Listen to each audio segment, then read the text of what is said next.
Ngayong araw na to, meron lang akong gustong i-share sa inyo guys. Nagkaroon kasi ng problema yung motor ko ngayon. Sobrang lakas ng tunog niya sa panggilid. Yun yung naririnig ko kasi. Para siyang lumalagitik na hindi ko maintindihan. Nakakairita sa tenga, sa pandinig. Kaya ngayon, dadalhin natin siya sa mekaniko. At doon natin malalaman kung ano yung problema ng motor natin. I-share ko din sa inyo para magkaroon kayo ng idea kung ano ang dapat nyong gawin kapag nangyari din to sa motor nyo. So halika na guys, samahan nyo ako. Let's go!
So ayan na nga mga katahol, ito na yung ating lumang tensioner.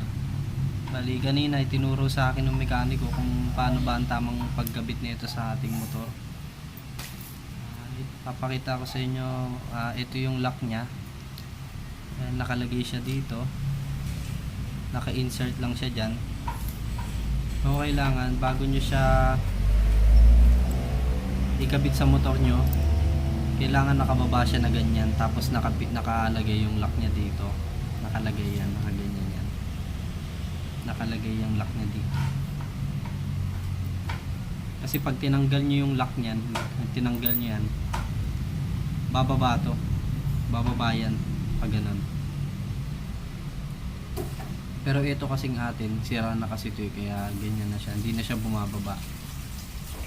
Pero dapat pag nakatanggal tong lock na to, pababayan kusa. Ayan. So pag nilagay nyo yung lock nyo, dapat nakaganyan siya. Nakaganyan siya. Tapos pag pinasok nyo na yung sa motor nyo, nakalagay pa rin yung lock dito. Pag tanggal nyo yan, bababa siya ng gano'n. So yun ang tamang paglagay nya.